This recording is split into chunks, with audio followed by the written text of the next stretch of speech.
பணித்துளிகள் 13வது மூல உபதேசமான மீதமான சபையும் அதன் ஊழியமும்.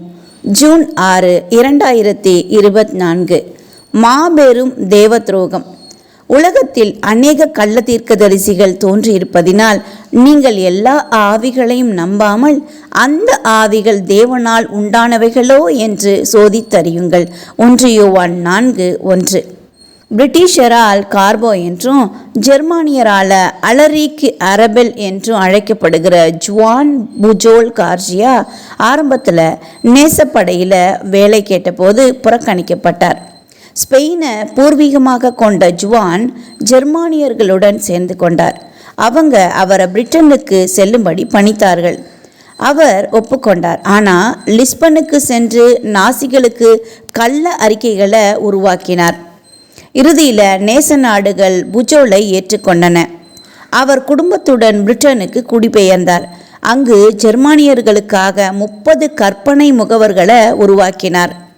1944 நார்மண்டி படையெடுப்பின் போது சரியான வேலை, சரியான இடம் ஆகியவற்றில் ஜெர்மானியர்கள் குழம்பி போவதில் கார்போ முக்கிய பங்கு வகித்தார்.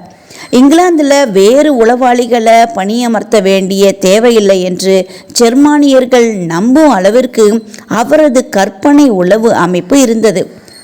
பிசாசு இவரை போன்றவன்தான். தேவனுடைய திருச்சபையை உள்ளிருந்து கெடுப்பதை விட வேறு என்ன சிறந்த வழியால் அவன் அதை வீழ்த்த முடியும்?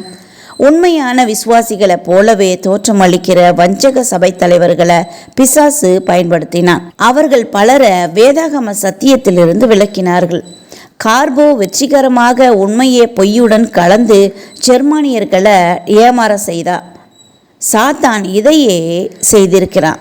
முடிவு காலத்திற்கு முன்பாக சாத்தானுடைய கிரியை சகல வல்லமையோடும் அடையாளங்களோடும் பொய்யான அற்புதங்களோடும் கெட்டு போகிறவர்களுக்குள்ளே அநீதியினால உண்டாகும் சகலவித வஞ்சகத்தோடும் இருக்கும். ரட்சிக்கப்படத்தக்கதாய் சத்தியத்தின் மேலுள்ள அன்பை அவர்கள் அங்கீகரியாமற் போனபடியால் அப்படி நடக்கும் என்று 2 தெசலோனிக்கேயர் 2:9-10 வாசிக்கலாம். நாம தேவனுடைய வார்த்தையில் நிலைத்திருந்தால் சாத்தானின் கற்பனையான அறிக்கைகளை நாம் அடையாளம் காணலாம். மத்தேயு 7:24-27 அது அடையாளம் கண்டுபிடிப்பதை பற்றி சொல்லப்பட்டிருக்கு.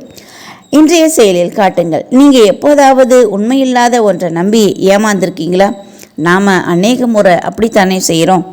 இன்றைய ஆழமான ஆராய்ச்சிக்கு மத்தேயு 24:4-35, 2 தெசலோனிக்கேயர் 2:1-12, 1 யோவான் 4:1-3 கொடுக்கப்பட்ட வசனங்களை ஆழமாதி ஆடிங்க. இந்த நாள் உங்களுக்கு இனிய நாளாக இருக்கட்டும்.